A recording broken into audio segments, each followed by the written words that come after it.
Hi everyone, welcome back to my channel.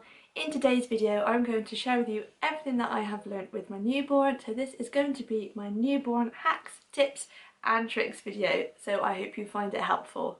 First of all, let's talk about nappies. Sometimes nappies leak, sometimes when you take the old nappy away, the cold air makes the baby go for a wee. So what I do is pop a new nappy underneath the old nappy before I've taken it off.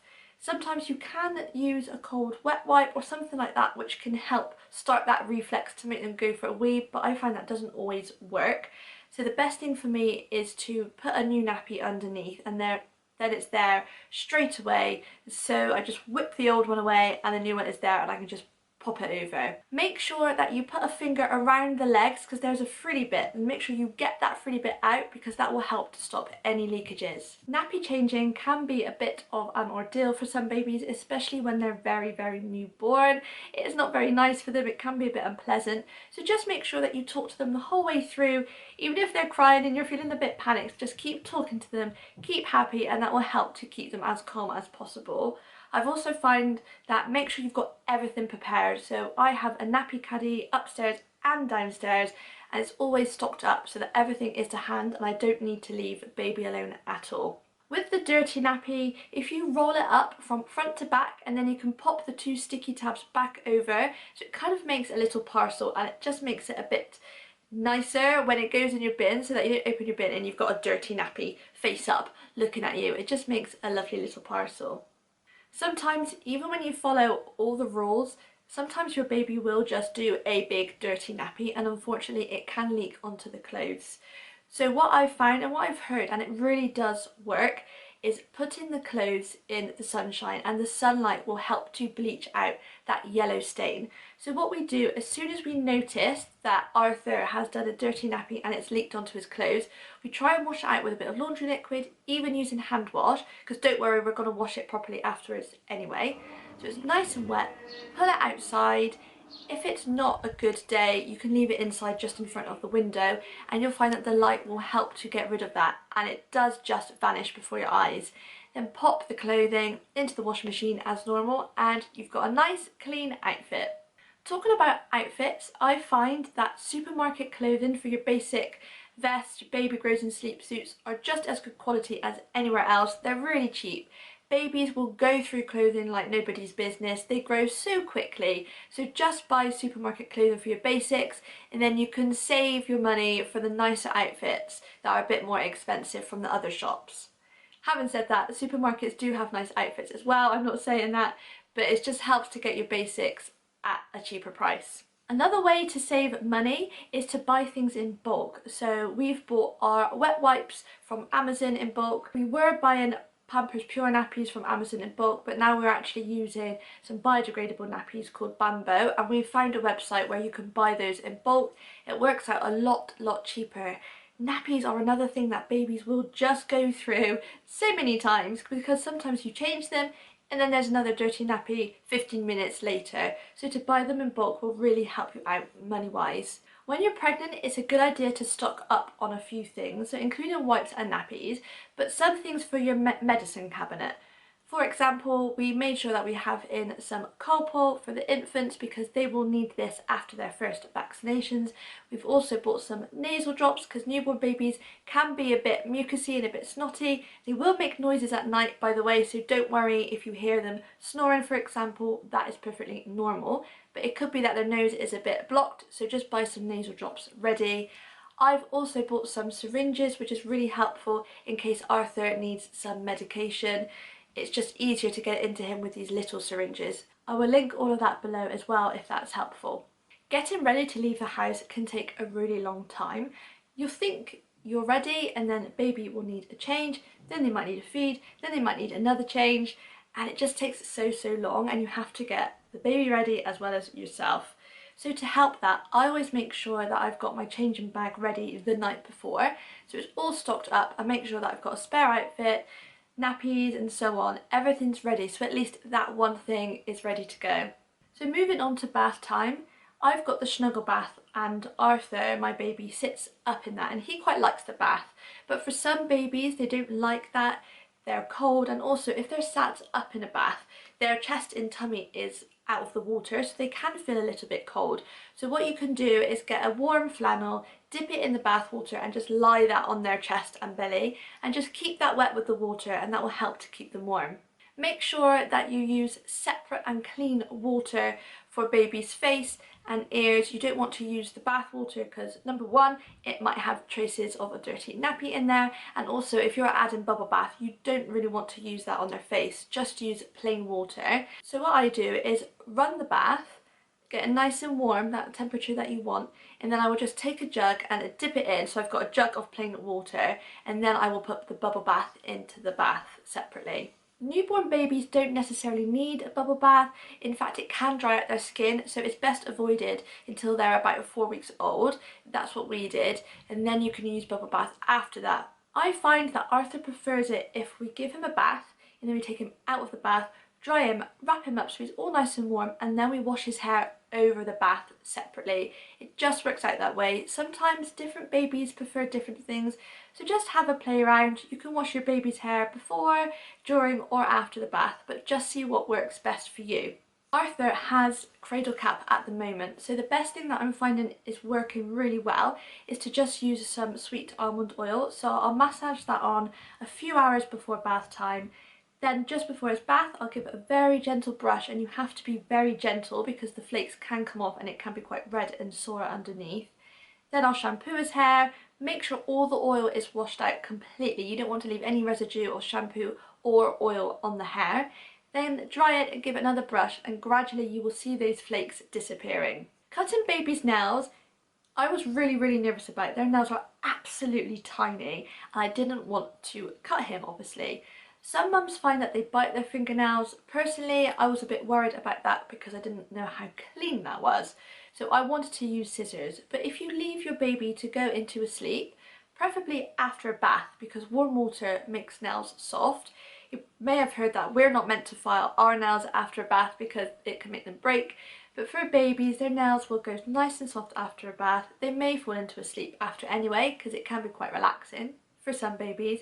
And then that is the most opportune moment to give their nails a little trim. Sweet almond oil is really useful. So as I said, number one, I use it for cradle cap, but number two, it's just really nice as a moisturiser. It's all natural and very gentle on their skin. I've also used sweet almond oil on Arthur for some baby massage, which he really enjoys, and it's quite soothing. So that is another little tip as well. You might find baby massage, you can look videos up on YouTube, and it's just something that your baby might enjoy and it relaxes them. More things to try and relax your baby is you can wear your baby in a sling or wrap just around the house. It also means that you've got your hands free, so you can do whatever you need to do, but you're just wearing your baby on you. But it can soothe them. Obviously, they've been inside of you, they've been hearing your heartbeat, so when you put them there, they can hear your heart and it helps to relax them. We've also found in the very beginning, white noise is always a good thing to use. You can buy those toys that play it, or you can find YouTube videos and just play that white noise to them. There might be songs, especially music that you've been playing a lot whilst you're pregnant.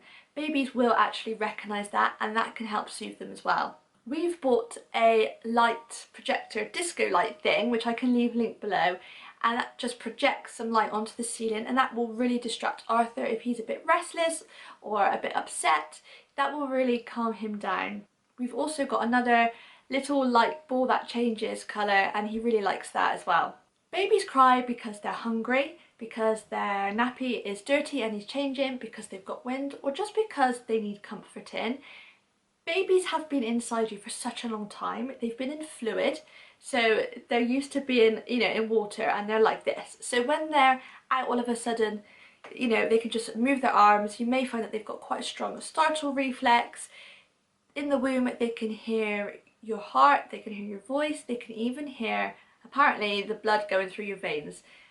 Everything about being in the womb is completely different to how things are when they're born. It's a massive change. So babies will cry, don't worry, it's completely understandable and to be expected.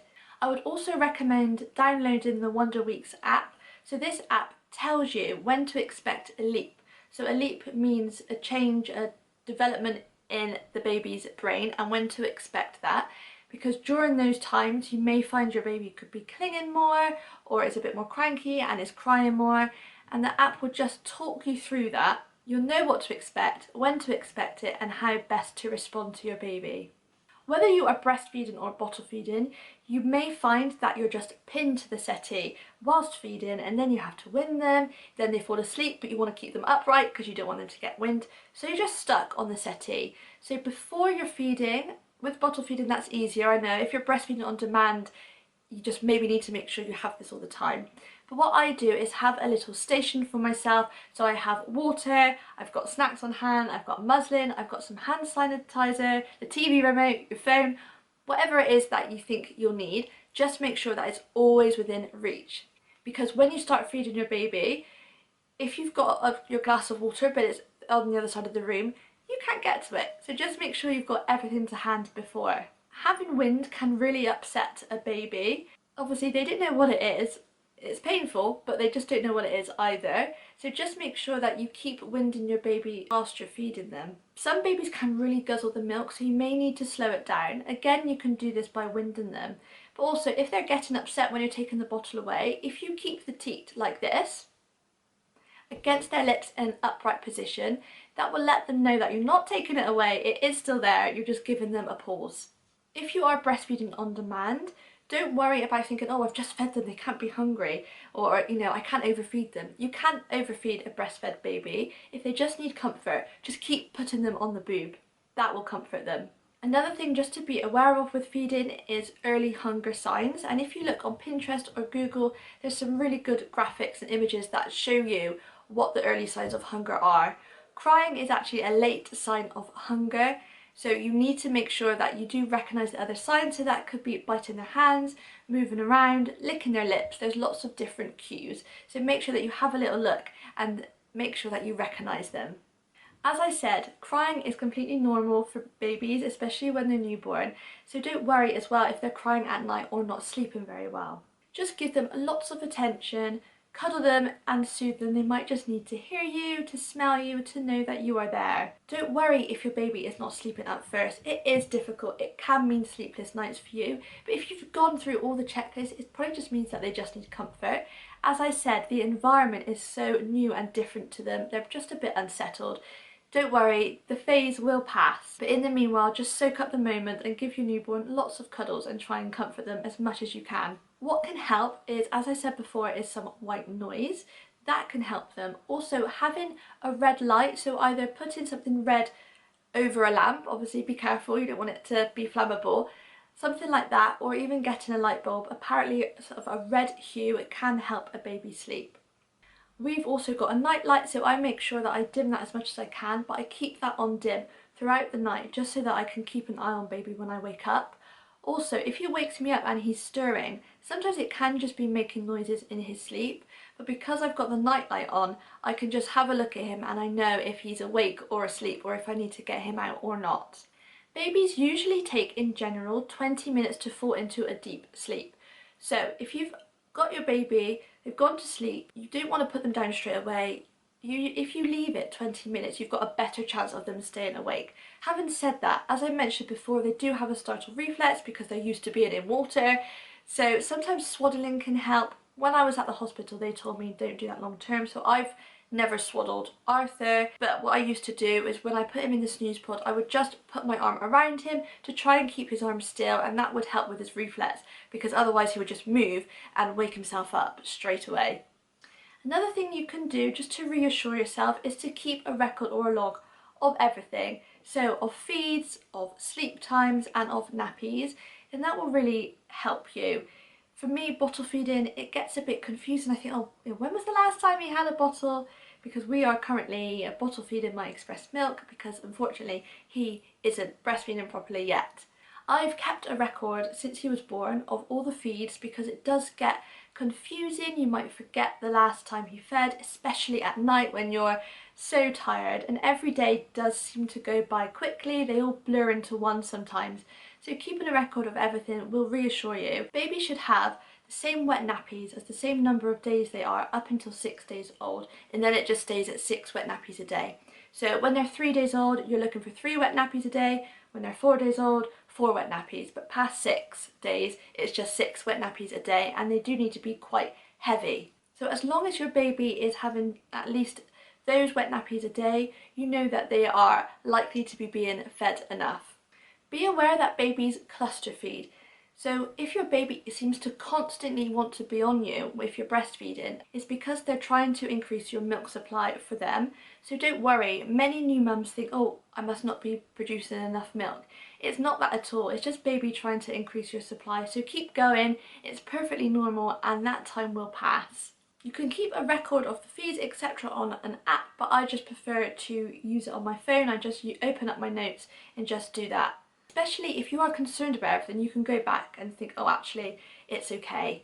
Also, if you want to mention something to your midwife or a health visitor, you can go back and have a look and remind yourself of what your baby has been doing.